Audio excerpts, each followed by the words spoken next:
ஆன்மீக நண்பர்கள் அனைவருக்கும் அன்பு கலந்த வணக்கங்கள். இன்றைக்கு நாங்கள் ஆன்மீகம் சம்பந்தமான பதிவில் ஈழத்து வரலாற்று சிறப்புமிக்க 64 சக்தி பீடங்களில் ஒன்றாக கருதப்படும் யாழ்ப்பாணம் நயினாதீவு ஸ்ரீ நாகபூசணி அம்மன் ஆலயத்தின் வரலாறையும் சிறப்புகளையும் தான் நாம் இன்றைக்கு பார்க்க போகிறோம். ஃபர்ஸ்ட் பார்த்தீங்கன்னா ஆலயத்தின் தோற்ற பின்னணி என்னென்னு சொல்லி பார்த்தீங்கன்னா, இந்த ஆலயத்தின் தோற்றமும் ராமாயண மற்றும் மகாபாரத காலத்துடனும் அதாவது நாகர் வழிபாடுடனும் நெருங்கிய தொடர்புடையதா. என்னென்னு சொல்லி பார்த்தீங்கன்னா, தமிழ் காப்பியமான மணிமேகலையில் இந்த தீவு பார்த்தீங்கன்னா மணிப்பல்லவம் என்று அழைக்கப்படுகிறதா. அங்கு வாழ்ந்த அதாவது நாகர்கள் வழிபட்ட பீடமே இந்த அம்மன் ஆலயம் என்று கூறப்படுகிறது. அது மட்டும் இல்லாமல் கருட நாகர் புராணம் என்னன்னு சொல்லி பார்த்தீங்கன்னா, புராணங்களின்படி கருடனுக்கும் நாகருக்கும் இடையே தீராத பகை இருந்ததாம்.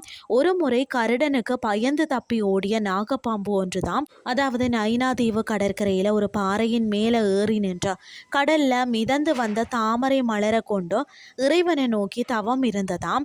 அந்த நாகத்தை கொள்ள கருடன் வானில பாத்தீங்கன்னா வட்டமிட்ட போதுதான் அலைக்கடல் நடுவே அம்மன் தோன்றி கருடனின் கோபத்தை தணித்த நாகருக்கு அடைக்கலம் தந்து அருள் பாலித்தாராம்.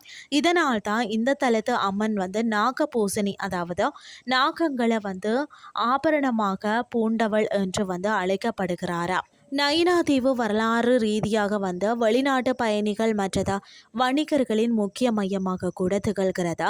அதாவது பார்த்தீங்கன்னா, கிறிஸ்துக்கு பின் 13ஆம் நூற்றாண்டில் வாழ்ந்த புகழ்பெற்ற வெனிஸ் நாட்டு பயணி மார்க்கோ போலோ தனது பயண குறிப்புகளில் இந்த தீவையும் இங்கு நடைபெற்ற நாக வழிபாட்டையும் குறிப்பிட்டிருக்கிறாரா.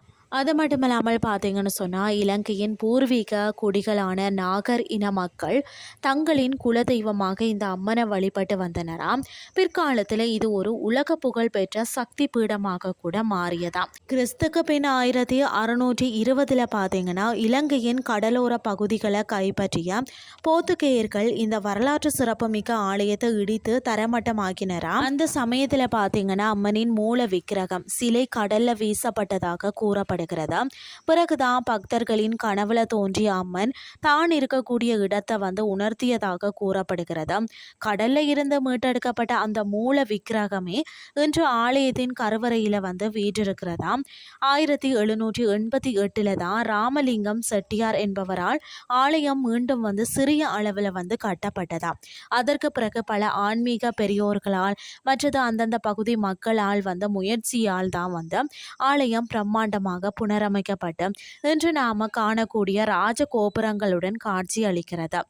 அம்மனின் தோற்றம் என்னன்னு சொல்லி பார்த்தீங்கன்னா, இந்த தலத்து அம்மன் 4 கரங்களுடன் பாசக்கயிறு அங்குசம் போன்ற ஆயுதங்களை தாங்கி நாகாசனத்தில் அமர்ந்த கோலத்தில் பக்தர்களுக்கு அருள் பாலிக்கிறார்.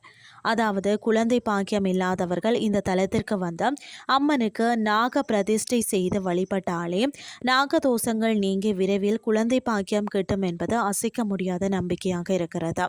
ஆண்டுதோறும் ஆணி மாதத்தில் பார்த்தீங்கன்னா பூர்வபட்ச பிரதமை திதியில தான் தொடங்கி 15 நாட்களுக்கு திருவிழா மகோத்சவம் மிக விமரிசையாக நடைபெறுமா. தேர் திருவிழா மற்றது தீர்த்த திருவிழா நாட்களில் பல்லாயிரக்கணக்கான பக்தர்கள் கடல் கடந்து அம்மனை தரிசிப்பார்களாம். நயினாதீவிற்கு வரக்கூடிய பக்தர்கள் எவருமே பசியோடு திரும்பக்கூடாது என்றதுக்காக தான் தினசரி மதிய வேளையில் மிக சிறந்த முறையில் அன்னதானம் வழங்கப்பட்டு வருகிறதா. அதாவது யாழ்ப்பாண குடா நாட்டின் தீவு பகுதியில் அமைந்துள்ள இந்த ஆலயம் ஆன்மீக அமைதியும் வரலாற்று பெருமையும் ஒருங்கே கொண்ட ஈழத்து தமிழர்களின் முக்கிய ஒரு வழிபாட்டு தலமாகும்னே சொல்லலாம். இன்றைய ஆன்மீகம் சார்ந்த பதிவு உங்களுக்கும் பிரயோசனமாக அமைஞ்சிருக்கும்னு சொல்லி நானும் நம்புகிறேன்.